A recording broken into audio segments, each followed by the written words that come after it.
শেষ থেকে শুরু। পর্ব 6। লেখিকা সাবিহাতুল সাবহা। নিস্তব্ধতায় ঘিরে আছে চারপাশ। আয়ান অবাক চোখে চারপাশ তাকাচ্ছে। এখানে নিয়ে আসার সময়ও অজ্ঞান ছিল। জ্ঞান ফিরতেই নিজের হাত পা বাঁধা অবস্থায় মাথায় পিস্তল ঠেকিয়ে দাঁড়িয়ে আছে আসিফ।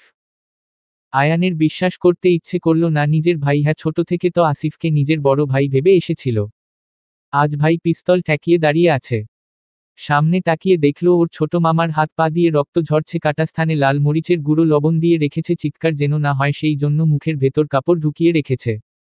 পাশে মৌরির হাত পা বাঁধা মেয়েটা কাঁদতে কাঁদতে ক্লান্ত হয়ে পড়েছে, ওর মুখে স্টেপ মারা। ভেতরের রুম থেকে মহিলার আর্তনাদ ভেসে আসছে। কণ্ঠটা চিনতে একটুও ভুল হলো না আয়ানের। ওর বড় আন্টি শিলা, কিন্তু এভাবে চিৎকার করে আর্তনাদ কেন করছে? সবশেষে নিজের মায়ের দিকে তাকালো আয়ান। থমথমে মুখে বসে আছে টেবিলের অন্য পাশে নিরুপমাকে দেখে শীতল নদীর মতো তাকালো আয়ান। এই মেয়েটাকে সে বড্ড ভালোবেসেছিল, আজ পছন্দের মানুষের ভিন্ন রূপ আয়ানকে একদম শান্ত করে দিল। এতক্ষণ খুঁজা প্রশ্নগুলো সব হাওয়ায় মিলিয়ে গেল। সে দেখতে চায় সাধাসিধা বোকাসোকা জবা, সে জবা নয়, জবা পৃথিবীর সব মেয়ে থেকে আলাদা। ওর চোখে মুখে সারাক্ষণ মায়া ছড়িয়ে পড়ে, কিন্তু ওর সামনে বসে থাকা মেয়েটার মুখে কোনো মায়া নেই। কি ভয়ঙ্কর অনুভূতি, একই মানুষ অথচ ভিন্ন দুইটা সত্তা। নিরুপমা সায়েলা সিদ্দিকীর দিকে তাকিয়ে বলল, মায়া তালুকদারের সাথে যা হয়েছিল সবটা সত্যি জানতে চাই। একটা মিথ্যা বললে তোমার ছেলের গায়ে দুইটা আঘাত পড়বে। সায়েলা সিদ্দিকীর দুর্বলতাই তার ছেলে আর স্বামী। নিরুপমা সেই দুইটাই টার্গেট করল। সময়টা ছিল আজ থেকে 25 বছর আগের। তখন আমি নতুন ভার্সিটিতে ভর্তি হই। ভার্সিটিতে তেমন কাউকে চিনতাম না, তখন একটা মেয়ের সাথে আমার পরিচয় হয়। বলা যায় আমি অ্যাগিং-এ পড়েছিলাম। একটা চিঠি নিয়ে সিনিয়র ভাইয়াকে দিতে হবে। সিনিয়র ভাইয়া শুনতাই ভীষণ ভয়, কান্না করছিলাম আর সবাই দাঁড়িয়ে মজা নিচ্ছিল। এই ভিড়ের মধ্যে একটা মেয়ে এগিয়ে আসে। পরপর দুইটা থাপ্পড় মেরেছিল ওই সিনিয়র ভাইয়াদের লিডারের গালে। আর ওই লিডার আর কেউ নয়, আমার স্বামী শফিক আহমেদ ছিল। আর মেয়েটা ছিল মায়া তালুকদার। প্রথম দেখায় শফিকের মায়াকে ভালো লেগে যায়, যার জন্য সে মায়া তালুকদারকে কিছুই করে না। উল্টো ওর দলের এক সিনিয়র রেগে মায়ার হাত ধরাতে সেই দিন ওই ছেলের হাত ভেঙে দিয়েছিল শফিক। শফিক ভার্সিটিতে বখাটে ছেলেদের মধ্যে সবচেয়ে নামকরা ছিল। এক নামে সবাই চিনত, যেমন বখাটে ছিল তেমন পড়াশোনায়ও অনেক ভালো ছিল। দেখতেও সিনেমার হিরোদের মতোই ছিল। মায়া তালুকদারের সাথে আমার পরিচয় সেই দিন হয়। সে অনেক সাহসী আর মিশুক ছিল, আর আমি ছিলাম ওর বিপরীতে। দেখতে দেখতে আমাদের বন্ধুত্ব অনেক গভীর হলো। ভার্সিটিতে অনেকেই আমাদের বন্ধুত্ব দেখলেই হিংসে করত। মায়াকে ছাড়া আমি যেন একদম অচল ছিলাম। আমাদের বন্ধুত্বের মাঝে হঠাৎ করে উপস্থিত হলো শফিক। প্রতিদিন আমাদের ফলো করা, কাউকে না কাউকে দিয়ে ফুল পাঠানো, কখনো ফুচকার দোকানে গেলে আমাদের থেকে টাকা রাখত না, বলতো বড় ভাইয়ের নিষেধ, ভাবির থেকে টাকা নিতে পারবো না। শফিকের এমন পাগলামো দিন দিন বাড়তে শুরু করলো। আমি আস্তে আস্তে ওর প্রতি ফুটবল হতে শুরু করি। ওর পাগলামি আমাকে ওকে ভালোবাসতে বাধ্য করে। আবার অবাকও হতাম, ভার্সিটির এত ডাক নাম যেই ছেলের, যার জন্য সব মেয়ে পাগল, সেই ছেলে আমার মতো শ্যামবর্ণ একটা মেয়ের জন্য এমন পাগলামো করছে।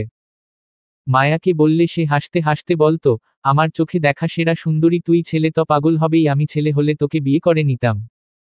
আমিও হাসতাম, কারণ মায়া ছিল অপূর্ব সুন্দরী, যে একবার ওর দিকে তাকাবে তার চোখ ফেরানো কষ্টকর হয়ে দাঁড়াবে। মাঝে মাঝে ভাবতাম শফিক আসলে কাকে ভালোবাসে, কার জন্য এমন পাগলামি করে। কখনো নাম বলেনি, হতে তো পারে মায়া সেই মেয়ে, ভার্সিটির সবচেয়ে সুন্দরী মেয়ে ছিল মায়া। এমনটা ভাবতেই আমার বুকে ব্যথা হতো, কারণ ততদিনে আমি শফিককে ভীষণ ভালোবেসে ফেলেছি। আমি মেয়ে হয়ে ভাবি, আল্লাহ নিশ্চয়ই মায়াকে নিজ হাতে খুব যত্ন করে বানিয়েছে। মায়ার রূপ যেমন ভয়ঙ্কর ছিল, তেমনি ওর রাগ জেদ ছিল আরও বেশি ভয়ঙ্কর। ছেলেরা সেই ভয় কখনো সামনে এসে প্রপোজ করত না। প্রতিদিন বেনামে কত চিঠি আসতো। মায়া জানতো শফিকের জন্য আমি কত পাগল ছিলাম। একদিন মায়াকে বললাম, আমি শফিককে মনের কথা জানাতে চাই। মায়া বলল, জানিয়ে দেওয়া উচিত, কতদিন এভাবে লুকোচুরি চলবে। আমি সেই দিন একটা চিঠি লিখলাম শফিকের জন্য। পরের দিন সেটা মায়াকে দিয়ে পাঠালাম। ও যেতে চায়নি, আমি জোরাজোরি করলাম, আমি ভীতু আর সে সাহসী, তাই ওকে দিয়েই পাঠালাম। সে ফিরে আসলো ঘন্টা খানেক পর। আমি জিজ্ঞেস করেছিলাম এমন কি কথা হলো যে ঘন্টা লেগে গেল। সে বলল, সিক্রেট, তোর জন্য সারপ্রাইজ, তাই বলা যাবে না। আমিও বিশ্বাস করে নিলাম। সপ্তাহ খানেক শফিকের কোনো দেখা পাওয়া গেল না। এদিকে আমার অবস্থা খারাপ, খাওয়া দাওয়া বন্ধ করে দিয়েছি, সারাক্ষণ মনমরা, ভার্সিটিতে মন বসে না। হঠাৎ একদিন সামনে এসে হাজির শফিক, পুরো ভার্সিটির সামনে সে আমাকে প্রপোজ করে। এই শফিক একদম আলাদা ছিল আগের সেই বখাটে শফিকের সাথে ওর কোনো মিল নেই। মাথার চুল এলোমেলো, চোখগুলো কেমন ভেতর চলে গেছে, চোখের নিচে কালচে পড়ে গেছে, আগের থেকে শুকিয়ে গেছে আর একদম শান্ত হয়ে গেছে। আমি সেই দিন খুশিতে পাগল প্রায়। আমার জীবনের সবচেয়ে খুশির দিন ছিল সেটা। দূর থেকে আমার খুশি দেখে আরও একটা মুখে হাসি ফুটেছিল, সেটা হলো মায়া তালুকদার। পুরো একটা বছর ভার্সিটিতে চুটিয়ে প্রেম করে বেরিয়েছি আমি আর শফিক। মায়ার সাথে বন্ধুত্ব আরও গভীর হয়েছে। হুট করে আমার বাড়ি থেকে বিয়ের জন্য চাপ দেওয়া শুরু করলো, এদিকে শফিক কিছুতেই রাজি না, এখন বিয়ে করতে, সামনে ওর পুরো কেরিয়ার পড়ে আছে। আমি কান্না করে এইসব বললাম মায়াকে। আমার চোখের পানি ছিল মায়ার দুর্বলতা, সে বলল শফিককে বুঝাবে। হলো তাই। মায়া কি বলল জানা নেই, শফিক রাজি হয়ে গেল। আমরা পালিয়ে বিয়ে করলাম, কারণ আমার বাবা তখন বেকার ছেলের সাথে আমাকে বিয়ে দিতে রাজি নয়। চৌধুরী বাড়িতে বিয়ে করে নিয়ে আসলো শফিক, কেউ তেমন ঝামেলা করেনি, কুলসুম বেগম আমাকে আদর করে ঘরে তুলে নিল। আমার শাশুড়ি নিজ হাতে আমাকে এই ঘরের নিয়ম কানুন শিখালো। আমি যেন একটা মা আর বোন পেলাম। শরীফের বড় ভাই ছিল আরও ভালো, আমাকে ছোট বোনের মতো স্নেহ করত। শরীফও সারাদিন ভাবি ভাবি বলে পেছনে পেছনে ঘুরঘুর করত। মায়া প্রায় আসতো আমাকে দেখতে। মায়াকে এই বাড়ির সবাই অনেক বেশি পছন্দ করত। আমি খেয়াল করতাম মায়া আসলে সবাই যেন আমাকে ভুলে যেত, মায়াকে নিয়ে মেতে থাকত। আমার শাশুড়ি মায়ার দিকে অদ্ভুতভাবে তাকিয়ে থাকত, আর কুলসুম বেগম যেন হারিয়ে যাওয়া বোন ফিরে পেয়েছে এমন আড্ডা শুরু করত। অবশ্য মায়া ছিলই এমন একটা মিষ্টি মেয়ে। দেখতে দেখতে বিয়ের 1 বছর কেটে গেল, আমার পেটে তখন আয়ান। প্রায় বাড়ির কথা মনে হলে মন কাঁদত, তবে বাবার কঠিন আদেশ ছিল, ওই বাড়িতে আমার পা রাখলে বাবার মরা মুখ সবাই দেখবে। আয়ান জন্ম নিল, মায়া তালুকদার উকিল হলো, আস্তে আস্তে ওর ডাক নাম সবার মুখে মুখে ছড়িয়ে পড়তে শুরু করলো। দেখতে দেখতে 5টা বছর কেটে গেছে। এই 5 বছরে কিছুই পাল্টায়নি, শুধু পাল্টেছে মায়া তালুকদারের জীবন। শহরের সবচেয়ে বড় উকিল হয়ে উঠেছে সে, 1-2 দিন পর পর আয়ানকে দেখতে আসে। আসিফ আর অভ্র ও মায়াকে দেখলেই গিয়ে জড়িয়ে ধরে বসে গল্প করে। অথচ আমি বাড়িতে সারাদিন থাকলেও কেউ আমার আশেপাশে আসে না। আয়ানও এমনি হলো, মায়ার পিছু পিছু ঘুরঘুর করে। বাড়ির সবার বেশ পছন্দের মানুষ ছিল মায়া, তার উপর এখন তো নাম করা উকিল। আমার হিংসে হতো ওর উপর। সবাই কেন ওকে এত পছন্দ করে। শফিকও আমার কথা কখনো শুনে না, অথচ মায়াকে দিয়ে আমি একবার বলালেই শফিক রাজি। এইসব আমাকে দিন দিন মায়ার প্রতি রাগ বাড়াচ্ছিল।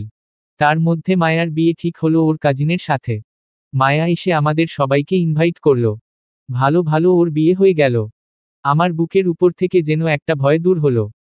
কিন্তু কিসের ভয়, এতদিন বুকে লালন করেছিলাম আমি। সংসার হারানোর নাকি স্বামী? যদিও মায়ার উদ্দেশ্য এমন কিছু কখনো ছিল না। কারণ সে ছোট থেকেই ওর কাজিনকে পছন্দ করত, সেটা আমি ভার্সিটি থেকেই জানতাম। ওর পছন্দের মানুষের সাথে বিয়ে হয়েছে এটা ভাবতেও আমার রাগ হলো, হিংসে হলো। ওর জীবনটা এত সুখের কেন? যা চাচ্ছে সবকিছু পাচ্ছে, সবাই ওকে এত ভালোবাসে কেন? ওর সৌন্দর্য।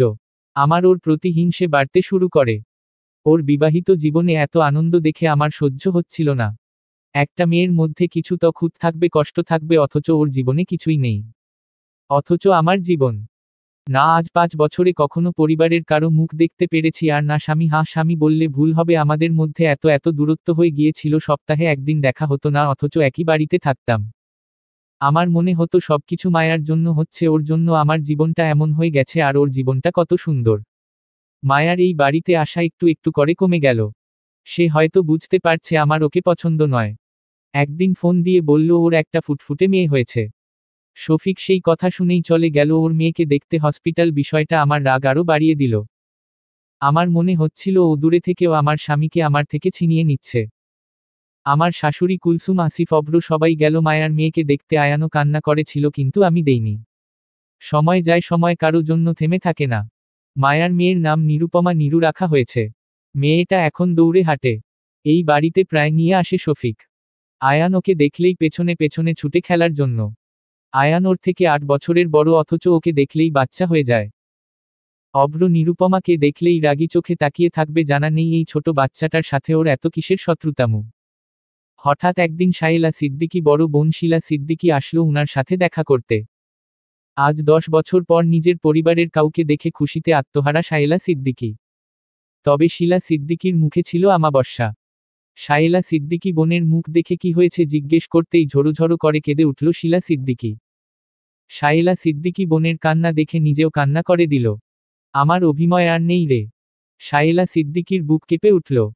অভিময়? শিলা সিদ্দিকীর স্বামী নেই মানে? কোথায় গেছে? ওর ফাঁসির রায় হয়েছে, মিথ্যা অপবাদ লাগিয়ে আমার অভিনয়কে ওরা ফাঁসিতে ঝুলিয়ে দিচ্ছে। শায়েলা সিদ্দিকী কি বলবে? কিভাবে বোনকে সান্ত্বনা দিবে? পাগল প্রায়। এতদিন পর, এত বছর পর বুঝি এমন একটা খবর পেতেই শায়েলা সিদ্দিকী অপেক্ষা করেছিল। শিলা সিদ্দিকী বলতে শুরু করল, এক মেয়েকে রেপ করা হয়েছে, রেপ করে মেরে নদীতে ভাসিয়ে দিয়েছে, এই কেস পেয়েছে মায়া তালুকদার। এই মায়া তালুকদার বিনা অপরাধে মিথ্যা প্রমাণ দিয়ে অভিনয়কে ফাঁসিতে ঝুলিয়ে দিল। আবারও মায়া তালুকদার রাগে হিতাহিত জ্ঞান হারিয়ে ফেলার মতো অবস্থা শায়েলা সিদ্দিকীর। শান্তশিষ্ট মহিলাটা হঠাৎ এক ভয়ঙ্কর রূপ নিল।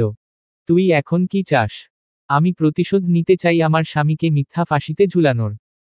শায়েলা সিদ্দিকী বোনের দিকে তাকিয়ে বলল, তবে তাই হবে। আমার জীবনটাও নরক বানিয়ে ফেলেছে ও। আমার স্বামী আমার হয়েও আমার না। সে ওই ভার্সিটি থেকে আমাকে নয়, মায়াকে ভালোবাসত। শুধুমাত্র মায়ার উপর রাগ করে ভালোবাসার অভিনয় করে গেছে আমার সাথে। আমার জীবনটা ওরা খেলনার পুতুল বানিয়ে দিয়েছে। আমার স্বামী ওকে ভালোবাসে সেটা জেনে ও সারাক্ষণ ওর আশেপাশে ঘুরঘুর করেছে, যার জন্য আজ আমাদের মধ্যে এত দূরত্ব। সত্য মিথ্যা যাচাই না করেই শায়েলা সিদ্দিকী সেই রাতে গিয়ে হাজির হলো মায়া তালুকদারের বাসায়। প্রাণপ্রিয় বান্ধবীকে দেখে মায়া তালুকদার খুব খুশি হলো। বাসায় ওই দিন মায়ার স্বামী ছিল না, সে অফিসের কাজে বাহিরে ছিল। শায়েলা সিদ্দিকী মিষ্টি মিষ্টি কথা বলে মায়া তালুকদারের অগোচরে ওর পানিতে ড্রাগ মিশিয়ে দিল।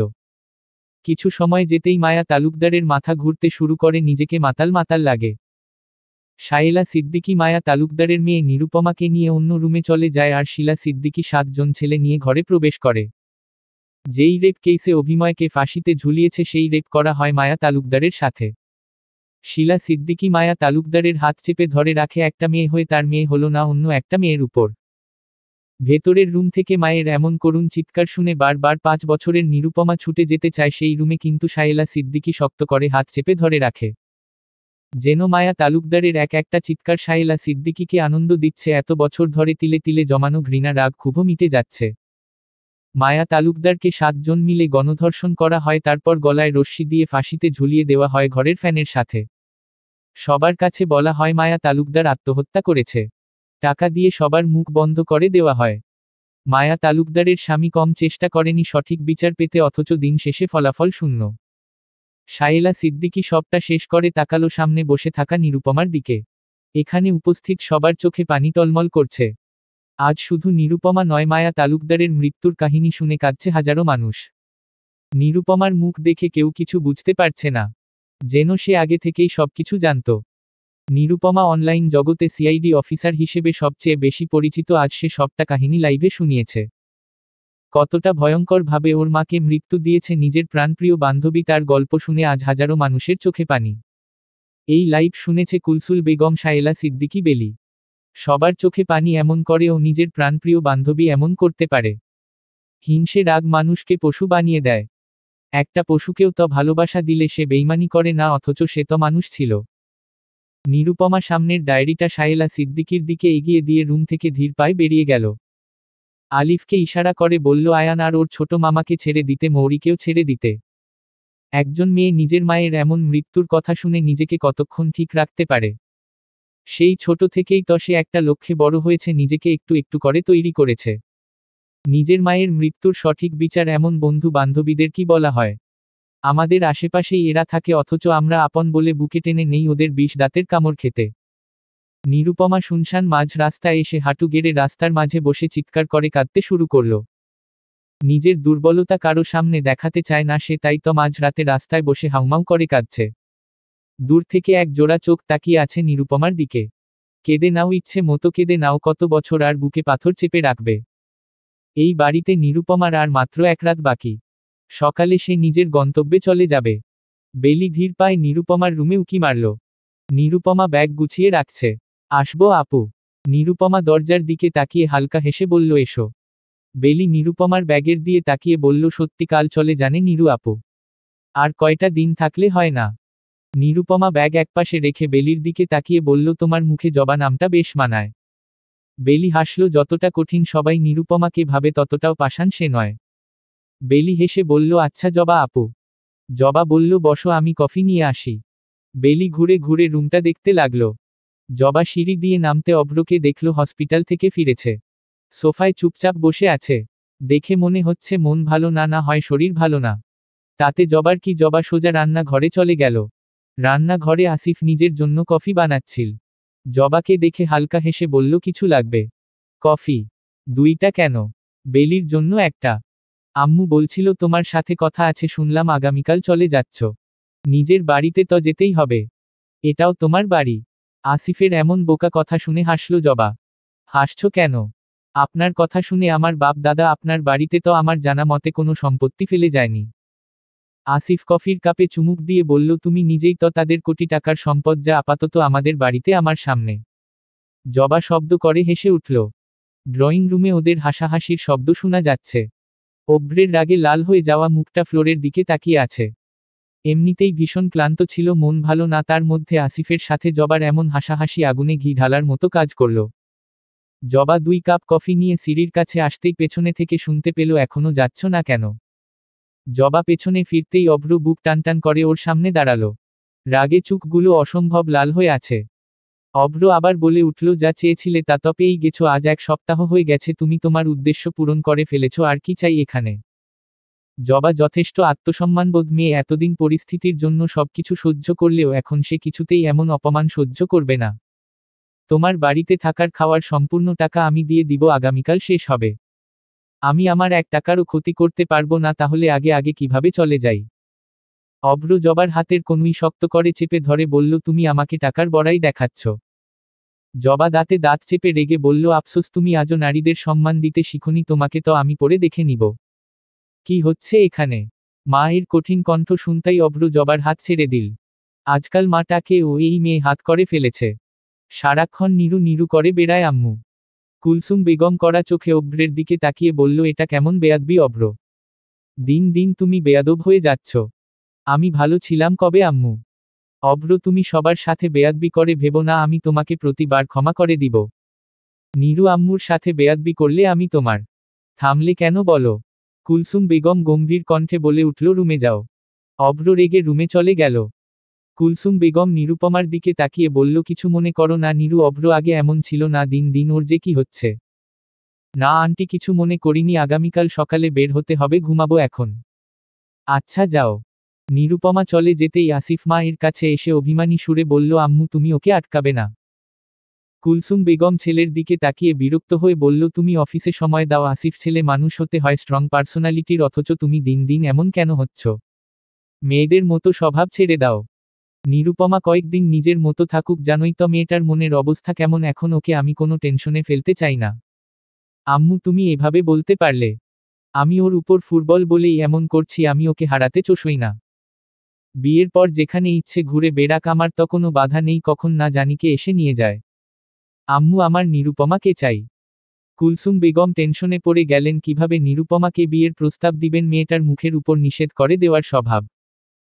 এমন প্রস্তাব শুনলে যদি আর কখনো এই বাড়িতেই না আসে, আসিফের বউ হয়ে এই বাড়িতে পা রাখার পর কম তো অত্যাচার সহ্য করেনি কুলসুম বেগমের। কত এই হাত দিয়ে মেরে ফেলে রেখেছিল, কত রক্ত জড়াচ্ছে, কত দোষারোপ করেছে, ওকে কষ্ট সহ্য করেছে শুধু নিজের মায়ের খুনিকে বের করতে। কুলসুম বেগমের জানতে ইচ্ছে হয়, জবা কি শাস্তি দিয়েছে ওদের? কেমন ভয়ঙ্কর শাস্তি দিয়েছে? যে মেয়ে খুনিকে বের করতে এত কিছু সহ্য করতে পারে, মৃত্যুকে হাসি মুখে বরণ করে নিতে পারে, না জানি খুনিকে কেমন মৃত্যু উপহার দিয়েছে। আজ 1 সপ্তাহ পর আয়ান নিজের বাড়িতে পা রেখেছে। ওর যেন এই বাড়ির দেয়াল আসবাবপত্রগুলোকেও লজ্জা লাগে এখন। মনে হয় ওকে দেখে সবকিছু হাসছে, ঈশ্বর কি ভয়ঙ্কর লজ্জাজনক অনুভূতি। মায়ের অপরাধে সন্তানকে লজ্জিত হতে হয়, মুখ লুকিয়ে বেড়াতে হয়। কি জবাব দিবে সে তার শখের নারীকে? যতই হোক সে জীবনের প্রথম কোনো নারীর প্রেমে পড়েছিল, সেটা রূপের হোক কিংবা মনের। সে প্রেমে তো পড়েছিল, অনুভূতি প্রকাশ করেছিল, ভালোবাসাটা কি একতরফা ছিল? কই না তো, জবাও তো বলেছিল, আমি আছি আপনি না হারিয়ে যান, সময়ের সাথে আয়ান হারিয়ে গেছে। আয়ানের মনে প্রশ্ন জাগে, জবা কি আগে থেকেই জানতো সবকিছু? সেই জন্যই কি আয়ানের সাথে বিয়ের নাটক, ভালোবাসার নাটক করেছিল? কত কত প্রশ্ন, এত প্রশ্নের উত্তর কোথায়? আয়ান ধীর পায়ে উপরে উঠে গেল। বাড়ির সবাই হয়তো ঘুমিয়ে পড়েছে, একটা রুমের সামনে আসতেই পা জোড়া থেমে যায় আয়ানের। ভেতর থেকে শোনা যায় বেলির কান্নার শব্দ। বেলি কাঁদছে কিন্তু কেন? আয়ান আস্তে করে রুমে ঢুকে। বেলি নামাজের বিছানায় বসে আছে। কাঁদতে কাঁদতে হেঁচকি উঠে গেছে, স্পষ্ট নয় কথাগুলো, তবু আয়ান বুঝতে বাকি নেই বেলি কি বলছে। আয়ান যেভাবে ভেতরে এসেছিল ঠিক সেভাবে রুম থেকে চুপচাপ বেরিয়ে গেল। বুকের ভেতর হাহাকার, কোথাও কেউ ভালো নেই।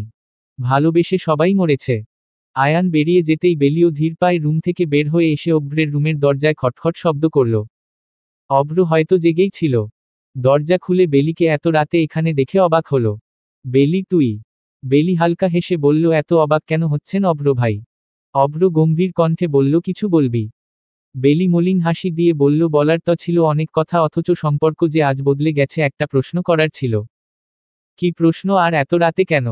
সকালে করিস, এখন যা। দরজা বন্ধ করবেন না অভ্র ভাই? অনেক চেষ্টা করেছি আপনাকে ঘৃণা করার, কিন্তু আমরা তো ভুলে যাই ভালোবাসার মানুষকে কি ঘৃণা করা যায়। অভ্র নিশ্চুপ। বেলি আবার বলে উঠল, আমাকে কেন বিয়ে করলেন না অভ্র ভাই? আমার মধ্যে এমন কিসের কমতি ছিল? ঘর বাঁধার স্বপ্ন দেখালেন, আগে তো ভালো ছিলাম, একতরফা ভালোবাসা ছিল, বিয়ের কথা উঠায় নিষেধ কেন করলেন না? অন্তত সারা জীবন আপনাকে না পাই একা কাটিয়ে দিতাম। ঘর বাঁধার স্বপ্ন দেখালেন ক্ষণিকের জন্য, তারপর নিজ হাতে সেই ঘর স্বপ্ন ভেঙে দিলেন। আপনি কি জানেন মানুষ মৃত্যুর আগে বহুবার মারা যায়? আমিও তাদের দলের হয়ে গেছি, এখন যে মৃত্যু ছাড়া সবকিছু মিথ্যা মনে হয়। অভ্র গম্ভীর মুখে তাকিয়ে আছে বেলির জলে ভরে উঠা টলমলে চোখের দিকে, ঠোঁটে কি বিষাদের হাসি ঝুলিয়ে রেখেছে। আপনিই তো ছিলে আমার হৃদয়ের রাজকুমার, রক্ত জোড়াতে একটুও কষ্ট হয়নি আপনার। অভ্রকে এভাবে চুপ থাকতে দেখে বেলি খিলখিল করে হেসে উঠল, চোখে পানি, মুখের বিষাক্ত যন্ত্রণার হাসি। আমি আপনারে জড়াইয়া ধরতে গিয়া সারা জীবনের জন্য দুঃখে জড়াইয়া ধরলাম, এবার আপনি খুশি তো? বেলি উত্তরের আশা করে না। ওর তো জানা আছে অভ্রর কাছে কোনো উত্তর নেই। বেলি ধীর পায়ে নিজের রুমে চলে যায়, শব্দ করে লাগিয়ে দেয় দরজা। অভ্রের ব্যালকনি থেকে এত রাতে গিটারের টুংটাং শব্দে ঘুম ভেঙে যায় জবার। রাগে মেজাজ বিগড়ে যায়। এত রাতে এই ছেলের পিনিক উঠেছে নাকি শান্তিতে শেষ ঘুমটাও এই বাড়িতে ঘুমাতে দিবে না। অভ্র আকাশের দিকে তাকিয়ে গিটারে সুর তুলে বিষাদের। ফিসফিস করে বলে, আমাকে ক্ষমা করিস না বেলি ফুল, আমাদের পথ যে একই, আমিও তো তাকে ভালোবেসে জড়িয়ে ধরতে গিয়ে দুঃখকে জড়িয়ে ধরেছি, আমার এই বিষাক্ত জীবনে তোর মতো পবিত্র ফুলকে কিভাবে পুরাতে জড়িয়ে নিতাম বল? আমিও তো মরেছি কাউকে ভালোবেসে, আমাকে তুই কখনো ক্ষমা করিস না। আমার আগুনের ছাই জমে জমে কত পাহাড় হয়ে যায়, আমার ফাগুনেরা দিন গনে গনে আর উধাও হয়ে যায়। যত পথের বাধা সবই তো কালো সাদা, কবে ঠিকানা পেয়ে হবে রঙিন। চেনানা মেরি ডাকে, আমি কি পাবো তাকে? কবে যে আসবে সেই রোদেলা দিন, তোরই তো কাছে চায় পুরনো কথাটায় শুনতে আবার করে। ও, এমনও যদি হয় মনেরা নদী হয়, ভাসাবো অনেক দূরে। অভ্রের গানের গলা অনেক ভালো। অন্ধকারে সামনের ব্যালকনির দিকে তাকিয়ে দেখল একটা ছায়া সরে গেছে। অভ্রর ঠোঁটের কোণে হাসি ফুটে উঠল। এভাবে আর কত লুকোচুরি। বেলি গভীর ঘুমে অনুভব করল ওকে কেউ জড়িয়ে ধরে আছে। কারো শরীর করা পারফিউমের ঘ্রাণ নাকে এসে ঠেকেছে, পুরুষলি হাতের বাঁধনের মাঝে আটকা পড়ে আছে বুঝতে পেরেই। হঠাৎ ঘুম ছুটে গেল, চোখ মেলে পাশে তাকাতেই মনে হলো চোখগুলো এখনো বের হয়ে চলে আসবে, এটা স্বপ্ন নয় তো। কান্না করে আলতোফালতো ভেবে ঘুমিয়েছিল, যার জন্য এমন ভয়ঙ্কর স্বপ্ন দেখছে। নিজের হাতে নিজেই চিমটি মেরে আউ বলে মৃদু চিৎকার করে উঠতেই চোখ বন্ধ করা অবস্থায় আয়ান বিরক্তি কণ্ঠে বলে উঠল, এত মোচড়ামুচড়ি কেন করিস? এমনিতেই তো জামাই সাথে ঘুমায় না বলে কান্না কাটি করে বিচার দিতে পারিস, একটু তো লজ্জা কর বেলি। বেলি হতভম্ব হয়ে গেল, সে কার কাছে বিচার দিয়েছে? বেলির গলা এমনিতেই শুকিয়ে কাঠ হয়ে গেছে, এই প্রথম কোনো পুরুষ ওকে জড়িয়ে ধরে ঘুমিয়ে আছে, এমন ভারী ভারী শ্বাস এসে ওর গলায় পড়ছে। বেচারি কিছু বলতেও পারছে না, সবকিছু গলায় আটকে যাচ্ছে। আয়ানকে ধাক্কা দিয়ে সরিয়ে দিতে চাইলে আয়ান রাগী কণ্ঠে বলে উঠল, দেখ আমার অনেকদিন ঘুম হয় না, শান্তিতে ঘুমাতে দে। দূরে সরে ঘুমাও। আয়ান ঘুম ঘুম চোখে ভ্রু কুঁচকে তাকালো। আমি কাকে বিচার দিয়েছি? আয়ান চোখ বন্ধ করে বলল অভ্রকে। বেলির মুখ হ্যাঁ হয়ে গেল। অভ্রের উপর রাগ আরো বেড়ে গেল। কিভাবে পারল এমন মিথ্যা কথা বলতে? সব মিথ্যা কথা, আমি কেন জামাইয়ের জন্য কাঁদবো? আজব, আমি তোমাকে জামাই হিসেবে মানলে তো? চুপচাপ চোখ বন্ধ করে শুয়ে থাক বেলি, আমি ঘুমাবো, আর কোনটা সত্যি আর কোনটা মিথ্যা তোর চোখ দেখেই বোঝা যায়। ফেসেছে বেলি কান্না করল, কার জন্য কান্না করল? একজনের জন্য, নাম হলো আরেকজনের, আহা ভাগ্য। আয়ানও জানে অভ্রের বলা সবগুলো কথা মিথ্যা, বেলি এখনো আয়ানকে স্বামী হিসেবে মানে না, আর না কখনো মানবে। আয়ান বাড়িতে আসে কিনা সেটাই বেলি জানে না, আর ওর জন্য কাঁদবে, তবে ওর এখন একজন মানুষের সঙ্গ প্রয়োজন, অনেকদিন হয় ঘুম হয় না। বেলি না চাইতেও আয়ানের শক্ত হাতের বাঁধনে আটকা পড়ে চুপচাপ শুয়ে থাকে। সময় কারো জন্য থেমে থাকে না, আজকাল তো মানুষ মানুষের জন্য থেকে থাকে না, সেখানে তো সময়। নিরুপমা নিজের বাড়িতে চলে গেছে আজ 1 সপ্তাহ হলো। বিশাল বড় বাড়ি নয়, আবার ছোটও নয়, খুব সুন্দর একটা বাড়ি। বাড়ির চারপাশে দেয়াল, মাঝখানে বাড়িটা। বাড়ি আর দেয়ালের মাঝে ফাঁকা জায়গায় বিভিন্ন ধরনের ফুল গাছ। কেউ হঠাৎ এই বাড়ির গেট খুলে ভেতরে আসলে অবাক হয়ে বলে উঠবে, ফুলের বাগানের মাঝে ছোট একটা রাজকন্যার বাড়ি। ফুলের বাড়ি, ফুল দিয়ে চারপাশ ঘেরা। বাড়ির ছাদেও বাহারি রঙের ফুল গাছ। সেই ছোট থেকে নিরুপমা একটু একটু করে নিজের এই ফুলের বাগান তৈরি করেছে। যেখানেই ফুল দেখেছে নিয়ে এসেছে। ওকে জিজ্ঞেস করলে হয়তো এখানের 99% ফুলের নাম বলতে পারবে না। বিদেশি ফুল গাছ অনেক।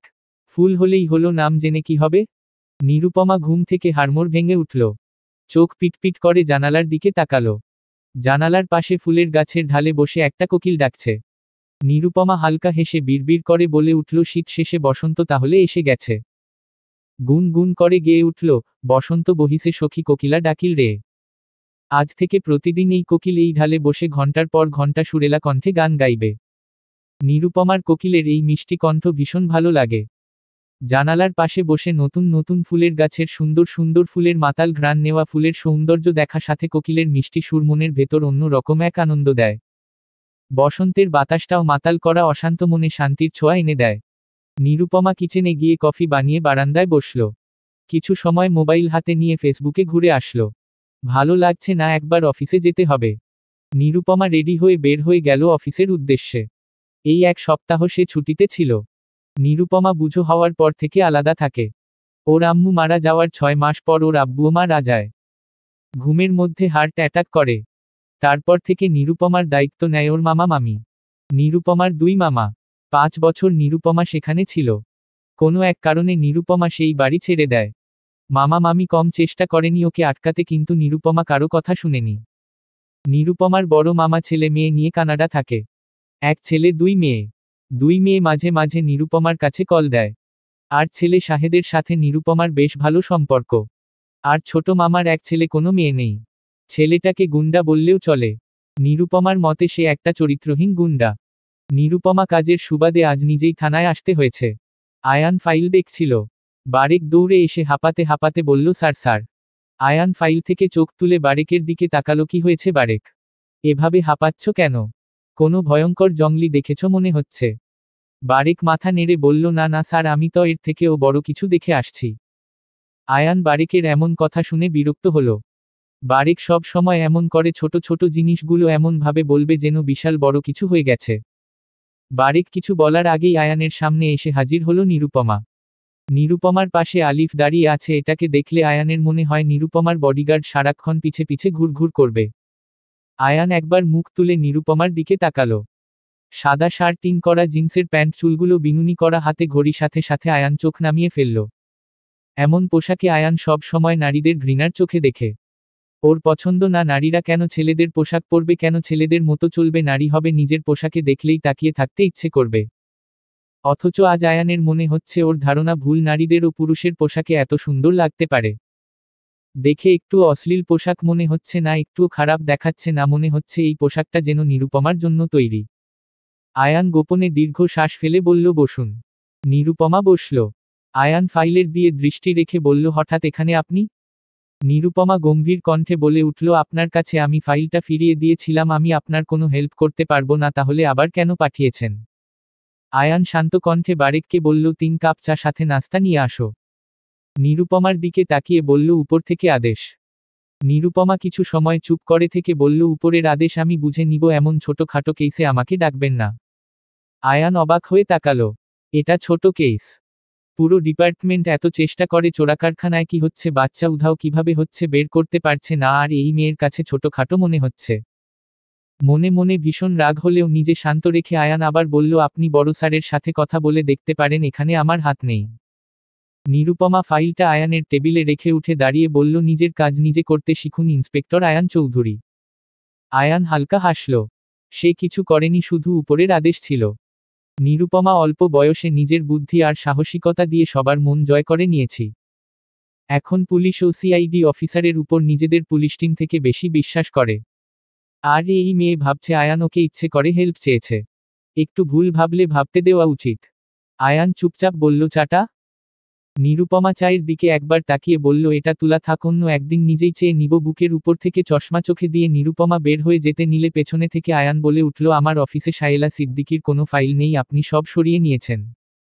নিরুপমা আয়ানের দিকে তাকিয়ে বাঁকা হাসল। ভয় নেই, তাকে একদম মেরে ফেলবো না, এমন বিশ্বাসঘাতক পাপীদের এত জলদি মৃত্যু দিলে মৃত্যুও রাগ করবে আমার উপর। মৃত্যু হবে ধীরে ধীরে, প্রতিদিন নিজের কাছে নিজে মৃত্যু ভিক্ষা চাইবে। 2 দিন পর বাড়িতে পৌঁছে যাবে। আয়ান অবাক হয়ে কঠিন থেকে কঠিন হয়ে যাওয়া মুখটার দিকে তাকিয়ে রইল। চোখগুলো আগুনের মতো লাল হয়ে জ্বলছে। কি ভয়ঙ্কর এক রূপ এই মেয়ের, এমন রূপেও মুগ্ধ হয়ে গেল আয়ান চৌধুরী। এমন একটা মেয়েটার উপর রাগ করে থাকতে পারে কেউ? প্রশ্ন জাগলো আয়ানের মনে। রাস্তার মধ্যে আলিফ বাইক চালাচ্ছে, পেছনে চুপচাপ বসে আছে নিরুপমা। উদ্দেশ্য সিআইডি অফিস। আলিফ রাস্তার পাশে তাকাতেই ওর হৃৎপিণ্ড কেঁপে উঠল, থমকে গেল হাত। নিজের এমন অসচেতনার জন্য রাস্তায় বাইক অ্যাক্সিডেন্ট করে বসল 2 জন। ভাগ্য ভালো ছিল নিরুপমার তেমন ক্ষতি হয়নি। শুধু কোমরে আর হাতে পায়ে লেগেছে, আর আলিফের মাথায় বুকে। হসপিটালে নিয়ে আসা হয় 2 জনকে। আলিফের কপাল দিয়ে রক্ত পড়ছে, হাত পা ছিলে গেছে। অভ্র একবার নিরুপমা তো আরেকবার আলিফের দিকে তাকালো। আলিফকে ইচ্ছে করে অন্য ডাক্তার ডেকে পাঠিয়ে দিল, আর নিরুপমাকে একটা কেবিনে নিয়ে যেতে বলল 2টা নার্সকে। নিরুপমা বিরক্তিকর দৃষ্টিতে অভ্রের দিক থেকে চোখ সরিয়ে বলল, আমার তেমন কিছু হয়নি, আলিফের মাথা থেকে রক্ত পড়াটা বন্ধ করুন, ওর যেন কিছু না হয়। অভ্র রাগ দেখিয়ে বলে উঠল, বাইক চালানোর সময় হুঁশ থাকে না? অবশ্য সাথে মেয়ে বসলে হুঁশ কিভাবে থাকবে? অভ্রের মুখে এমন কথা শুনে নিরুপমার বুঝতে বাকি নেই কি বুঝাতে চেয়েছে। নিরুপমা দাঁতে দাঁত চেপে বলল, নিজের মাইন্ড চেঞ্জ করুন, এমন ফালতু মাইন্ডের লোককে ডাক্তার কে বানিয়েছে? অভ্র নিরুপমার ঠোঁটে আঙ্গুল চেপে বলে উঠল, হুস্য, এটা তোমার বাড়ি নয়, এটা হসপিটাল। সেটা তো আপনারও বোঝা উচিত। আমি আপনার কাছ থেকে কোনো চিকিৎসা নিব না।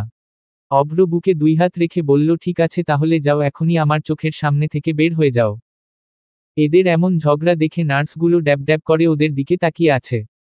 হচ্ছেটা কি?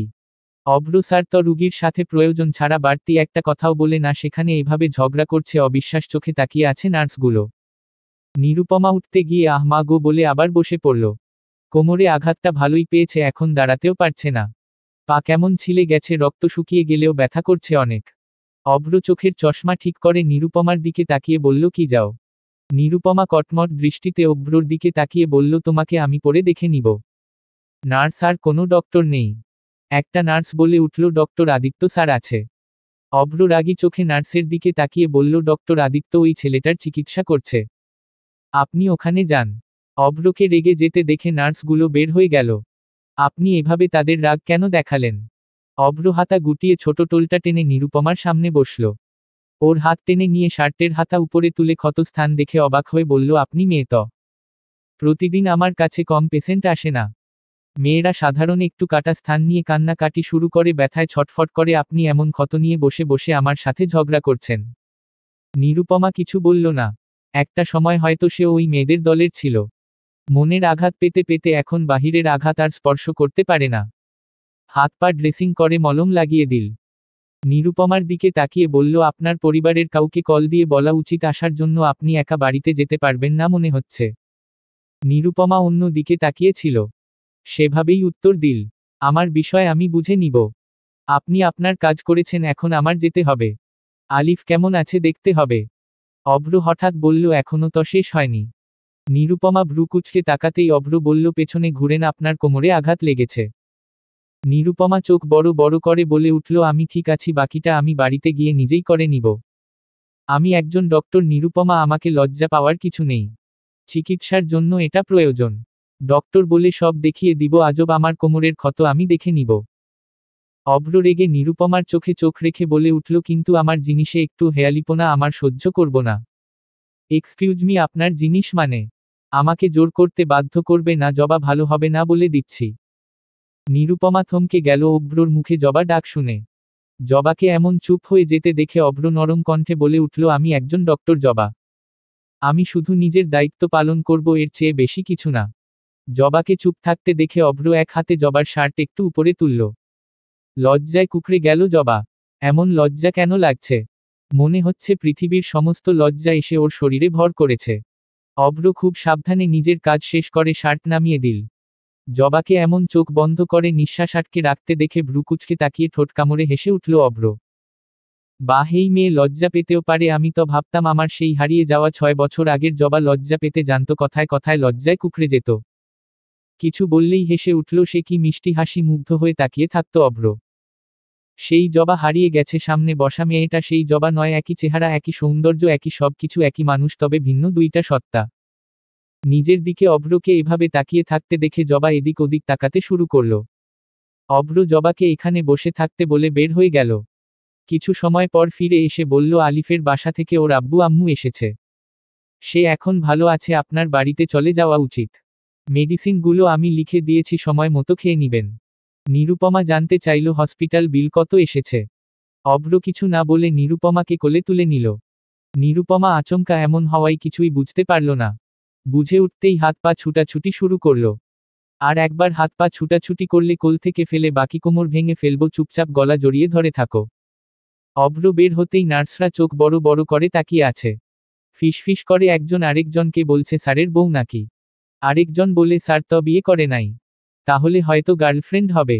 মাইয়াটার দিকে দেখ, কত সুন্দর, স্যারের পাশে মানাবে খুব। হুম, ঠিক বলছিস, মেয়েটার চুলগুলো আমি তো প্রথম দেখে চোখ সরাতে পারছিলাম না। আমিও মুখের দিকে হা করে তাকিয়েছিলাম। অভ্র নিরুপমাকে গাড়িতে বসিয়ে নিজে ড্রাইভিং সিটে বসল। পাশে নিরুপমা। বাড়ির ঠিকানা বলো। নিরুপমা সিটে মাথা হেলিয়ে চুপ করে রইল। এতক্ষণ যন্ত্রণা না বুঝলেও আস্তে আস্তে মাথায় যন্ত্রণা হচ্ছে, কোমরের যন্ত্রণা একটু বেশিই করছে, হাত পা ম্যাচ ম্যাচ করছে। কথা না বাড়ির নিরুপমা বাড়ির ঠিকানা বলে দিল। বাড়ি যাওয়া প্রয়োজন, তারপর এই লোককে বিদায় করতে হবে। অন্ধকারের পরই আলো আসে। প্রতিটি দুঃসময় কেটে গিয়ে নতুন সুযোগ আসে, শুধু অপেক্ষা করতে হয়। নিরুপমার অবস্থা এখন এই অপেক্ষার মতো। সে অপেক্ষা করছে নিজের সুস্থ জীবনের জন্য। কোমরের ব্যথা বেড়েছে, পায়ের ক্ষত জ্বলছে, হাতের কাটা জায়গাগুলো ব্যথা করছে। সারা শরীরের অসহ্য ব্যথায় জ্বর চলে এসেছে নিরুপমার। নিরুপমা একবার আউট চোখে তাকালো ছোট্ট টেবিলের পাশে অবহেলায় পড়ে থাকা মেডিসিনগুলোর দিকে। অভ্র বিছানায় যেভাবে শুইয়ে দিয়ে গিয়েছিল, নিরুপমা এখনো সেইভাবে শুয়ে আছে। ব্যথার যন্ত্রণায় চোখ মুখ খিচে মাথার বালিশ খামচে ধরে রেখেছে, চোখ থেকে পানি পড়ছে। বিছানা থেকে নেমে যে কিছু খেয়ে মেডিসিন খাবে এমন শক্তিটুকুও শরীরে নেই। সে এখানে একা থাকে, তাই কেউ যে ওর যত্ন নিবে তেমনও নেই। ব্যথায় নিরুপমা বাচ্চাদের মতো বিড়বিড় করে মাকে ডাকছে। মনে হচ্ছে ওর পাশে ওর মা এসে বসেছে। ভালোবেসে মাথায় হাত রাখছে। নিরুপমা ধরতে চায় সেই হাত, কিন্তু পারে না, চোখ মুখ খিচে শুয়ে থাকে। সময় যায়, ব্যথা কমে না, শরীরে মনে হয় কেউ বিষ ঢেলে দিয়েছে। নিরুপমা ফুপিয়ে কেঁদে ওঠে। এমন একটা সময় তার নিজেকে পৃথিবীর সবচেয়ে অসহায় মেয়ে মনে হয়। কেউ নেই, নেই নেই নেই, কোথাও কেউ নেই নিরুপমার। মা নেই, বাবা নেই, এত বড় দুনিয়ায় নিজের বলতে কেউ নেই। এমন একটা সময়ে কারো ভালোবাসার হাত নেই। নিরুপমার চোখে ভেসে উঠে অভ্রর মুখটা। মানুষটা একবার এসে দেখে গেল না, নিজের এমন চিন্তার উপর রাগ হলো। নিরুপমা কারো দয়া মায়া কিছুই চায় না। রাতটা কেটে গেলে সকালে হয়তো সে সুস্থ হয়ে যাবে। এই অসহ্য যন্ত্রণা থেকে মুক্তি পাবে। সারা বিকেল হসপিটালে বিজি ছিল অভ্র। রাত 8:10 বাজে। বেশি রাত হয়নি, অভ্রর ভাবনায় আসলো নিরুপমা কেমন আছে। মেডিসিনগুলো ঠিক মতো খেয়েছে তো? মেডিসিন খেলে তেমন কোনো ব্যথা থাকবে না, কিন্তু যদি না খায়? ভাবতেই অভ্রর মন কেমন করে উঠল। সে নিরুপমার নাম্বারে বেশ কয়েকটা কল দিল, কিন্তু কোনো রেসপন্স নেই। অভ্রর রাগ হলো। সে তো রাত জেগে প্রেম করতে কল দেয়নি, শুধু জিজ্ঞেস করতে কল দিয়েছিল কেমন আছে, মেডিসিন খেয়েছে কিনা। অথচ এই মেয়ে এখনো ওকে ইগনোর করছে, আজব। অভ্র মোবাইল টেবিলের পাশে রাখল। আর কল দিবে না বলেও আবার কল দিল। নিরুপমার টেবিলের উপর মোবাইলটা বাজছে। নিরুপমা ব্যথায় তখন প্রায় জ্ঞান শূন্য। মোবাইলের শব্দে আরও মাথা ধরে আসছে। জ্বর হয়তো বেড়েছে। অভ্র মোবাইল পকেটে রাখল, দ্রুত বেরিয়ে গেল হসপিটাল থেকে। ওর মন বলছে নিরুপমা ঠিক নেই। পেছনে থেকে অভ্রর অ্যাসিস্ট্যান্ট ডাকতে লাগলো, স্যার আপনার আরও অনেক পেশেন্ট অপেক্ষা করছে। আপনি কোথায় যাচ্ছেন? অভ্র কোনো উত্তর না দিয়েই গাড়ি স্টার্ট দিল। অ্যাসিস্ট্যান্ট বিড়বিড় করে বলে উঠল, এমনিতেই সপ্তাহে মাত্র একদিন আলাদাভাবে রুগী দেখেন। অতিরিক্ত রুগী হয়, কখনো কখনো রাতের 11টা বেজে যায়, তাও রুগী শেষ হয় না। আজ কিভাবে এত এত রুগীকে কিভাবে বুঝাবে? স্যার তো বলেও গেলেন না, আর আসবেন কিনা টেনশনে মাথা চুলকাতে চুলকাতে হসপিটালের ভেতর গেল অ্যাসিস্ট্যান্ট। আস্তে করে গেট খুলে ভেতরে প্রবেশ করল অভ্র। পুরো বাগান আর বাড়ি অন্ধকার হয়ে আছে। মোবাইলে ফ্ল্যাশলাইট জ্বালিয়ে দরজার কাছে আসতেই অভ্রর হৃৎপিণ্ড চমকে উঠল। যেমন দরজা বন্ধ করে গিয়েছিল অভ্র, এখনো দরজা ঠিক সেভাবেই আছে। অভ্র দ্রুত ভেতরে আসলো। নিরুপমার রুমে গিয়ে প্রথম লাইট জ্বালিয়ে নিল। মেয়েটা কেমন হাত পা গুটিয়ে ছোট হয়ে শুয়ে আছে। অভ্র আস্তে করে কয়েকবার নিরুপমাকে ডাকল। কোনো সাড়া শব্দ না পেয়ে ভয়ে নিরুপমার মুখটা নিজের দিকে ঘুরিয়ে চোখ বন্ধ করে নিল। মুখটা লাল হয়ে গেছে, চোখগুলো বন্ধ, ঠোঁট জোড়া কাঁপছে। মুখে হাত দিতেই মনে হলো অভ্রর হাত পুড়ে যাচ্ছে। জ্বরে পুড়ে যাচ্ছে মেয়েটার শরীর। একবার কল করতে পারত অভ্রকে, এমন অবস্থায় ওর বাড়ির লোকজন কোথায়? অভ্র টেবিলে মেডিসিনগুলো পড়ে থাকতে দেখেই বুঝে নিল সবকিছু। বেলির কাছে কল দিয়ে বলল লোকেশন পাঠাচ্ছি, জলদি চলে আয়। বেলি কোনো প্রশ্ন করার আগেই অভ্র খট করে কল কেটে দিল। বেলি জানে কোনো কারণ ছাড়া অভ্র ওকে শুধু শুধু ডাকবে না। অভ্র সবচেয়ে প্রথম নিরুপমার মাথায় পানি দিল। তারপর কোমরের ব্যথা কমার জন্য একটা ইঞ্জেকশন দিল। হাত পায়ে ড্রেসিং করে মলম লাগিয়ে দিল। কিচেনে গিয়ে খুঁজে খুঁজে স্যুপ বানিয়ে নিয়ে আসলো। নিরুপমা আধো আধো চোখ খুলে তাকালো। অভ্রর মুখ দেখে আবারও চোখ বন্ধ করে রাখল। অভ্র আদুরে হাতে নিরুপমার মুখে স্যুপ তুলে দিয়ে বলল একটু খেয়ে নাও। নিরুপমার মনে হচ্ছে চোখের পাপড়িগুলোর ওজন এক পাহাড় সমান। টেনে চোখ খুলতে পারছে না। সবকিছু মনে হচ্ছে স্বপ্ন, সে একটা ঘোরের মধ্যে আছে। নিরুপমাকে একটু স্যুপ খাইয়ে জ্বরের মেডিসিন খাইয়ে দিল। ব্যথার মেডিসিনও খাইয়ে দিল অভ্র, সাথে ঘুমের। কিছু সময় যেতেই গভীর ঘুমে তলিয়ে গেল নিরুপমা। অভ্র এক লম্বা শ্বাস ফেলে তাকালো নিরুপমার মুখের দিকে। কি মায়াবী লাগবে তার রক্তজবাকে। রক্তের মতো লাল ঠোঁট জোড়া দেখেই তো প্রথম নাম দিয়েছিল অভ্র রক্তজবা। অভ্র এক দৃষ্টিতে তাকিয়ে রইল তার রক্তজবার দিকে। কাপা কাপা ঠোঁট জোড়া শান্ত হয়ে গেছে, চোখ জোড়া বন্ধ হয়ে আছে। তেজি মেয়েটাকে কেমন কাবু করে ফেলল এই অসুস্থতা, অথচ অভ্র ডাক্তার হয়েও এই মায়াবতীকে কাবু করতে পারল না আজও। সে আজ থেকে ঘৃণা করে অসুস্থতাকে। ও ছাড়া ওর রক্তজবাকে অন্য কেউ কেন কাবু করবে? কত বড় সাহস এই অসুস্থতার! আজ থেকে অভ্র যার শরীরে এই অসুস্থতাকে দেখবে তার শরীর থেকে টেনে হেঁচড়ে বের করে আনবে, কারণ এই অসুস্থতা আজ থেকে ওর শত্রু। বেলি এসে নিরুপমার রুমের আশেপাশে তাকালো। ভাই, এই জায়গা এমন ভিজে আছে কেন? আর নিরুপমা, তুমি নিরুপমার সাথে কি করেছ? অভ্র বেলির দিকে ভ্রু কুঁচকে তাকিয়ে বলল এখন তুই আমাকে জবাবদিহি করবি। এত খারাপ দিন আমার আসলো। বেলি মাথা নিচু করে বলল ভাই, আমি বলতে চাচ্ছি নিরুপমা আপু এভাবে ঘুমিয়ে কেন আছে? আর আপনি এখানে কেন? অভ্র নিরুপমার মুখের দিকে তাকিয়ে বলল যত প্রশ্ন আছে তোর আপুর থেকে সকালে জেনে নিস। আজ রাতে ওর সাথে থাক। রাতেও জেগে গেলে আমাকে জানাবি কল করে। আমি বাড়িতে জানিয়ে দিব তুই জবার সাথে আছিস। বেলি আর প্রশ্ন করল না। জানে প্রশ্ন করলেও উত্তর আসবে না। অভ্র চলে যেতেই বেলি গেট দরজা লাগিয়ে বাড়িটা ঘুরে ঘুরে দেখল। বেশ পরিপাটি বাড়িতে, বাড়তি 3টা রুম, তবে রুমগুলোর দরজায় তালা ঝুলানো। ড্রয়িং রুমটা ছোট তবে বেশ সুন্দর। এত সুন্দর সুন্দর জিনিসপত্র, ফুল। বেলি মুগ্ধ হয়ে শুধু দেখছে। নিরুপমা আপুর চয়েস অনেক সুন্দর। সকালে বিরক্তিকর কলিং বেলের শব্দে ঘুম ভাঙল নিরুপমার। চোখের পাতাগুলো এখনো বেশ ভারী ভারী লাগছে। চোখ খুলে পাশে তাকাতেই চিৎকার দিয়ে উঠল নিরুপমা। নিরুপমার চিৎকার শুনে সদ্য ঘুমিয়ে পড়া বেলি লাফ দিয়ে উঠে বসল। ওর দিকে তাকিয়ে ব্যস্ত গলায় বলল আপু তুমি ঠিক আছো? কি হয়েছে? নিরুপমা ভীতু চোখে তাকিয়ে বলল তত তুমি এখানে? বেলি নিরুপমাকে শান্ত হতে বলে গতরাতে অভ্র কল করে এনেছে বলল। নিরুপমা শান্ত হলো। বেলির দিকে তাকিয়ে বলল চোখ এমন লাল কেন তোমার? বেলি মিনমিন করে বলল ভাই যাওয়ার আগে বলে গেছে রাতে আমি ভুল করেও ঘুমালে আমাকে জঙ্গলে ছেড়ে আসবে। সাথে রাতে একটু পর পর কল দিয়েছে। একটু আগেও কল দিয়েছিল, তুমি জেগেছ কিনা জানতে। নিরুপমা রাতের কথা মনে করতে চেয়েছিল কিন্তু কিছুই মনে আসলো না। বেলিকে বলল ঘুমিয়ে পড়তে, সারারাত মেয়েটা জেগেছিল। এই অভ্রর কি কোনো আক্কেল জ্ঞান নেই? মেয়েটাকে শুধু শুধু রাত জাগিয়ে রাখল। বেলি নিরুপমার কথা শুনল না। বিছানা থেকে নেমে কিচেনে গিয়ে হালকা নাস্তা বানিয়ে আনল। নিরুপমা নিষেধ করার পরও নাস্তা করিয়ে সব মেডিসিন খাইয়ে দিল। একটু পর অভ্র এসে হাত পা ড্রেসিং করে মলম লাগিয়ে দিবে। বেলি এবার বলল বলো এমনটা কিভাবে হলো? তুমি আগে সুন্দর একটা ঘুম দিয়ে উঠো, তারপর বলছি। না না, আগে বলো, না হয় ঘুম আসবে না। বেলির কথা শুনে হালকা হেসে নিরুপমা শুরু থেকে সবটা বলল। সবটা শুনে বেলি মন খারাপ করে বলল এত কষ্ট সহ্য করলে অথচ একটা কল করলে না। এতটা পর মনে করো আমাকে। ওদের কথার মাঝে আবার কলিং বেল বাজল। বেলি ভাবল অভ্র এসেছে। দরজা খুলে অপরিচিত ছেলে দেখে বেলি থতমত খেয়ে গেল। সে তো কিছুই চিনে না। ছেলেটা বেলির দিকে তাকিয়ে আবার রজায় খোদাই করে লেখা মায়া তালুকদার হাউজ লেখাটার দিকে তাকালো। না, সে তো সঠিক বাড়িতে এসেছে, অথচ এই প্রথম এই বাড়িতে দ্বিতীয় নারীর দেখা মিলল। ছেলেটাকে ওর দিকে এভাবে তাকিয়ে থাকতে দেখে বেলি অস্বস্তিতে দরজা থেকে সরে গেল। ছেলেটা ভেতরে এসে বলল, মিস আপনি কে? আর নিরুপমা কোথায়? আপুর রুমে। প্রথম প্রশ্নের উত্তরটা পাইনি। আমি আপুর এক বোন। আরে বাহ, ওই রাক্ষসী টাইপ মেয়ে আবার বোন কবে থেকে বানাতে শিখলো? যাই হোক, ওর চয়েস খারাপ না। বেলি ছেলেটার এমন তাকানো দেখে নিজেকে গুটিয়ে নিল। ছেলেটা নিজ থেকেই বলল, আমি ওর ছোট মামার একমাত্র পুত্র আর ওর ভাই। কিন্তু তুমি ভুলেও আমাকে ভাই ভাবতে যেও না, কারণ তুমি স্পেশাল। বেলি বুঝল ছেলেটা প্রয়োজনের থেকেও বেশি কথা বলে। এই বাড়িতে আর কে কে থাকে? ছেলেটা অদ্ভুত। ভেতর থেকে ধীর পায়ে বের হয়ে আসলো নিরুপমা। ছেলেটাকে দেখেই নিরুপমা বিরক্তি কণ্ঠে বলল, অনিক তুই? অনিক হাসি হাসি মুখে নিরুপমার দিকে তাকিয়ে বলল, তুই যে এত রূপবতী মেয়েদের বোন বানিয়ে এনেছিস বলিসনি তো কখনো। ছান নিরুপমা, এমনটা আশা করিনি তোর থেকে।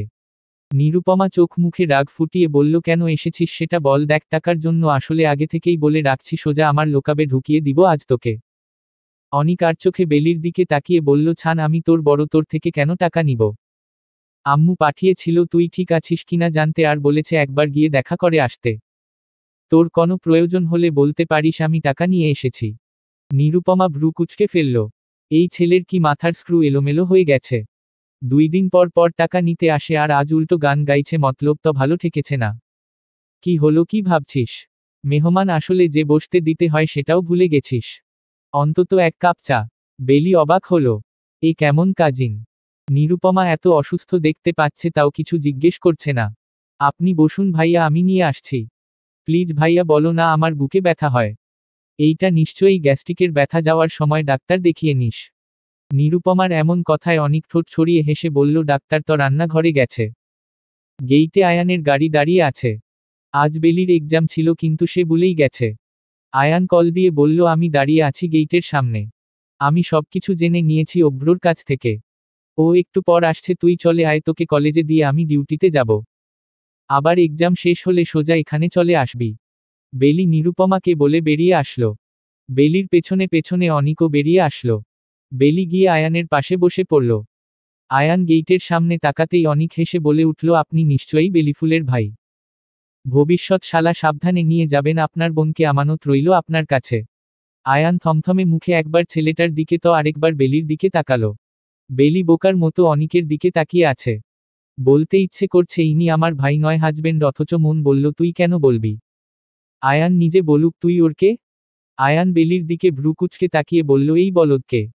অভ্র এসেই নিরুপমার রুমে প্রবেশ করল। শার্টের বুকের 2টা বোতাম খুলে হাতের ঘড়ি খুলে রাখল নিরুপমার ড্রেসিং টেবিলের উপর। দ্রুত ওয়াশরুমে গিয়ে হাত পায়ে মুখে পানি ছিটিয়ে ফ্রেশ হয়ে আসলো। অভ্র নিরুপমার ওড়নার এক কোণা হাতে নিয়ে মুখ মুছে নিল। কি করছেন কি? ছাড়ুন। তোমাকে তো আর ধরিনি, ওড়না ধরেছি। পারমিশন ছাড়া কারো ওড়না ধরা বিরাট বড় অপরাধ, আর এটা আমার গায়ে আছে, এখন তো এটাকে আইনের চোখে ইপটিজিং বলে। নিরুপমার কথা শুনে অভ্র হেসে উঠল। মুগ্ধ হয়ে তাকালো নিরুপমা, এই শ্যামবর্ণ পুরুষ কি জানে তাকে হাসলে কতটা ভয়ঙ্কর লাগে। আচ্ছা, তার মানে আমি তোমার বাসায় এসে তোমার সাথে ইপটিজিং করছি। এখন তোমার আদালতে এর শাস্তি কি? এর শাস্তি হলো আমি বলি। নিরুপমা ভ্রু কুঁচকে তাকাতেই অভ্র নিরুপমার ওড়নার আঁচল হাতে প্যাঁচিয়ে বলল, এই অপরাধের শাস্তি হিসেবে আজই আমাকে বিয়ে করে নেওয়া উচিত তোমার। পৃথিবীতে যদি শেষ ছেলেটাও আপনি হন, তাও এই নিরুপমা আপনাকে বিয়ে করবে না। আরও একবার ভেবে দেখো ভালো করে। আচ্ছা, 2 দিন সময় দিচ্ছি, ভেবে দেখো, যোগ্য পাত্র হারালে কাঁদতে হবে আড়ালে। আপনি কি এখানে ফ্লার্ট করতে এসেছেন? তাহলে দরজা খোলা আছে, যেভাবে এসেছেন সেভাবে চলে যান। অভ্র শার্টের হাতা গুটিয়ে চেয়ারে বসল। নিরুপমার দিকে তাকিয়ে বলল, 1 গ্লাস শরবত না দাও, অন্তত পানি তো দিতে পারো। মেহমানকে কিভাবে আপ্যায়ন করতে হয় তাও জানো না? নিরুপমা হেসে বলল, আপনি মেহমান? ভুলেই গিয়েছিলাম, কখন আপনাকে দাওয়াত দিয়েছিলাম। অভ্র নিরুপমার এমন অপমান গায়ে মাখল না। হেসে ফেলল নিরুপমার কথা শুনে। অকারণে হাজার কি হলো? মেডিসিন খেয়েছিলে? বেলি অনেক কেয়ারিং। আর আমি কিন্তু আরো বেশি কেয়ারিং, একবার বিয়ে করেই দেখো। অভ্র নিজেই গেল পানির জন্য, অথচ ফিরে আসলো হাতে 1 কাপ চা নিয়ে। চা খাবে? না। এমন রোবটের মতো আচরণ কেন করো? নিরুপমা জানালা দিয়ে বাহিরের দিকে তাকিয়ে বলল, আমি এমনি। কোকিলের ডাক শুনে অভ্রও তাকালো জানালার বাহিরে। কোকিল হায় সুন্দরী মেয়েদের জানালায় এখন পাখিরাও উকি দেওয়া শুরু করেছে, কেন যে পাখি হলাম না, সারাদিন জানালার পাশে বসে সুন্দরীদের দেখতাম। অভ্রর এমন কথা শুনে নিরুপমা হেসে উঠল, আপনার চোখ এমনিতেও ঠিক নেই। আমি তোমার দিকে এখনো তাকাইনি। অভ্রর এমন কথা শুনে নিরুপমা ওর দিকে ফিরতেই মাথা পেছনের দিয়ে হেলিয়ে নিল। অভ্র একদম ওর মুখের সামনে ঝুঁকে আছে। নিরুপমা আমতা আমতা করে বলল, আপনাকে দেখে মনে হচ্ছে এটা আপনার বাড়ি আর আমি ভাড়াটিয়া, যা করতে এসেছেন করে বের হন। অভ্র আরও একটু ঝুঁকে বলল, তাড়িয়ে দিচ্ছ? অভ্রর নিঃশ্বাস এসে আছড়ে পড়ছে নিরুপমার মুখে। নিরুপমার মনে হচ্ছে শ্বাস নিতে কষ্ট হচ্ছে, এমন দমবন্ধ লাগছে কেন? দূরে সরেন। কেন ভালো লাগছে না? নিরুপমা চট করে চোখ খুলে তাকালো। অভ্র নিরুপমার মুখের রিয়াকশন দেখে হাসতে হাসতে সরে দাঁড়ালো। অভ্র আবার তাকালো বাহিরে গাছের ডালে বসে থাকা কোকিলের দিকে, কি সুন্দর করে মনের সুখে জানিয়ে দিচ্ছে বসন্ত এসে গেছে। তোমার গাছের ফুলগুলো সব ফুটেছে। দেখে মনে হচ্ছে ফুলের রাজ্যে আছি। আমার ফুল অনেক বেশি পছন্দ। তুমি নিজেই একটা ফুল, বসন্তের ফুল ফুটেছে, বিয়ের ফুল কবে ফুটবে? কি? কিছু না, বাসায় আর কেউ থাকে না? নিরুপমা এক হাতে চুলগুলো হাতখোপা করে বলল, না, আমি একাই থাকি। ভয় করে না? কিসের ভয়? জিন ভূত পেতনি? আপনি এইসব বিশ্বাস করেন? অবশ্যই করতে হবে। আমাদের কোরআনে জিন সূরা আছে। তা ঠিক, তবে আমি এইসব ভয় পাই না। এত ফুল গাছে ঘ্রাণে রাতে কত কিছু আসবে। আপনি কি আমাকে ভয় দেখাচ্ছেন? তা কেন করব? আমি তো সত্যিটাই বলছিলাম। থাক, তুমি ভয় পেলে আর বলবো না। অভ্র নিরুপমার হাতে পায়ে যত্ন করে মলম লাগিয়ে দিল। আপনি আর আসতে হবে না। কাল থেকে আমি নিজেই পারবো। অভ্র পেছনে ফিরে বলল, আরেকবার ভেবে দেখো। অনেকবার ভেবেই বলেছি বলে নিরুপমা দরজা লাগিয়ে দিল। থমথমে মুখে দাঁড়িয়ে রইল দরজার বাহিরে অভ্র। ওকে আবারও অপমান করল। সব বিয়ের পর উসুল করে নিবে। আজ বাড়িতে ফিরে এসেছে শায়লা সিদ্দিকী। কেউ একবারের জন্য তাকায়নি উনার দিকে। লতিকা ততিন ভেংচি কেটে দূরে সরে গেল। শায়লা সিদ্দিকীকে দেখে থমকে গেল শার্লিন বেগম। একই অবস্থা, এভাবে হাঁটছে কেন? মনে হচ্ছে দিন দুনিয়ার কোনো খবর নেই। সে হাঁটছে তো হাঁটছেই। সিঁড়ির কাছে এসে পড়ে যেতে নিলে আয়ান ধরে নিল। শায়লা সিদ্দিকী চোখ তুলে ছেলের দিকে তাকালো না। সোজা নিজের রুমে গিয়ে দরজা লাগিয়ে দিল। আয়ান এক দৃষ্টিতে তাকিয়ে রইল মায়ের দিকে। যত বড় অপরাধী হোক, মা তো সবাই ঘৃণা করতে পারলেও ছেলে কি পারে? লতিকা ফিসফিস করে বলে উঠল, এত বড় অন্যায় করার পরও কিছু না করে ছেড়ে দিল। আমি হলে তো ফাঁসিতে ঝুলিয়ে দিতাম। শার্লিন বেগম রাগী দৃষ্টিতে তাকিয়ে বলল, নিজের কাজে যাও লতিকা। শফিক সাহেব সোফায় বসেছিল। বরাবরই উনি গরম মেজাজের মানুষ, তাও চুপ করে বসে আছেন। পেপার থেকে চোখ সরিয়ে চশমা খুলে এক পাশে রেখে বললেন, ওই দিন যদি আমি মায়ার কথা রাখতে রাগ করে ওর সাথে সম্পর্কে না যেতাম, আজ আমার মায়া অন্তত বেঁচে থাকতো, অন্য কারো হলেও বেঁচে তো থাকতো। শফিক সাহেব শায়লা সিদ্দিকীকে নয় প্রেমে পড়েছিলেন অতি রূপসী এক নারীর। সেই চমৎকার নারী ছিল চমৎকার এক মনের রানী। যেমন সে দেখতে অপরূপা ছিল, তেমনি ছিল তার মন উদার। কিভাবে পারল শায়লা এমনটা করতে? মায়া তো সব সময় ওকে নিজের বোনের মতো আগলে রেখেছে। ওর কষ্ট দেখলে আমার কাছে অনুরোধ করেছে ওকে ভালো রাখতে। নারী বুঝি নারীর শত্রু হয়ে থাকে? বেলি বাসার ভেতরে আসতেই দরজা খুলে দিল অনিক। অনিককে এখানে দেখে বেলি হালকা হেসে বলল, আপনার অপেক্ষায় ছিলাম। বেলি কি বলবে খুঁজে পেল না। নীরু আপু কোথায়? কিচেনে। কি বলছেন, আপু তো অসুস্থ? ও আবার অসুস্থ ও হয়? বেলি ভ্রু কুঁচকে নিল। অসুস্থ চোখে দেখতে পাচ্ছে, তাও এভাবে বলছে। তোমার অবস্থা বলো, এক্সাম কেমন দিলে? জি, মোটামুটি ভালো। অনিক তাকিয়ে আছে বেলির ক্লান্ত মুখের দিকে। অনিককে এভাবে তাকিয়ে থাকতে দেখে অস্বস্তি ঘিরে ধরল বেলিকে। তুমি বসো, আমি তোমার জন্য ঠান্ডা পানি নিয়ে আসছি। তার কোনো প্রয়োজন নেই ভাইয়া, আমি ফ্রেশ হব। আচ্ছা ঠিক আছে, যাও। তোমার ভাই দিয়ে গেছে। আয়ান ওর ভাই নয়। অনিক পেছনে ফিরে নিরুপমাকে দেখল টেবিলে খাবার রাখছে। আয়ানটাকে? নিরুপমা আবার বলল, যাকে ওর ভাই বলছিলি। তাহলে কি? চাচা, আঙ্কেল, মামা, ওর হাজবেন্ড, বিয়ে করা জামাই। অনিক হ্যাঁ করে একবার বেলি তো আরেকবার নিরুপমার দিকে তাকালো। এভাবে হ্যাঁ করে থাকলে হাতি ঢুকে যাবে, চুপচাপ খেয়ে বের হয়ে যা আমার বাড়ি থেকে। তুই মিথ্যা বলছিস তাই না? জি না, তিন কবুল বলে বউ হয়েছে, মিথ্যা কেন বলবো, আর তোর এত কিছু জেনে লাভ কি? অনিক মন খারাপ করে বেলির দিকে তাকিয়ে বলল, তখন ছেলেটাকে তোমার ভাই বলাতে কোনো রিয়েক্ট করেনি কেন? বেলি হেসে বলল, বসেন, এসে বিয়ের গল্প শোনাবো। বেলি ফ্রেশ হয়ে এসে অভ্রকে নিচে দেখে আরও অবাক হলো। ভাই এখানে? নিরুপমা রাগী দৃষ্টিতে তাকিয়ে আছে, অথচ অনিক আর অভ্রকে দেখে মনে হচ্ছে একজন আরেকজনকে যুগ যুগ ধরে চিনে, কত পরিচিত। নিরুপমা বিড়বিড় করে বলে উঠল, যাতে যাতে ভালোই মিলেছে। বেলিকে দেখে অনিক বলে উঠল, তোমার গল্প শোনা বাকি। বেলি হালকা হেসে অভ্রর দিকে তাকালো। অনিক বুঝল বেলি অভ্রকে দেখে দাঁড়িয়ে গেছে। সমস্যা নেই, এসো ডাক্তার ভাইয়া অনেক ভালো, খারাপ ছেলে না। বেলি জোরপূর্বক হাসল। নিজের বাড়ির মানুষের সম্পর্কে নিজের থেকে ভালো কে জানে। অভ্র বেলিকে দেখে বলল, বসো। চিনেন নাকি? অভ্র গম্ভীর কণ্ঠে বলে উঠল, আমার বোন। ঈষৎ বোন কথাটা যে কতটা তেতো সেটা কি অভ্র জানে? বেলি দীর্ঘ শ্বাস ফেলে চেয়ার টেনে বসল। এইবার বলো। বেলি আস্তে করে বলল, অন্য একদিন বলবো। আজকেই শুনতে চাচ্ছি। নিরূপ রেগে বলল, চুপচাপ খেয়ে বাড়ি থেকে বের হয়ে যা অনিক। অনিক অসহায় মুখে তাকালো বেলির দিকে। নিরুপমা অনিকের হাতে গরম ভাত ঢেলে দিয়ে বলল, তোর স্বভাব কোনোদিনও পাল্টাবে না। বেলি মুচকি হেসে অনিকের দিকে তাকিয়ে রইল। অনিক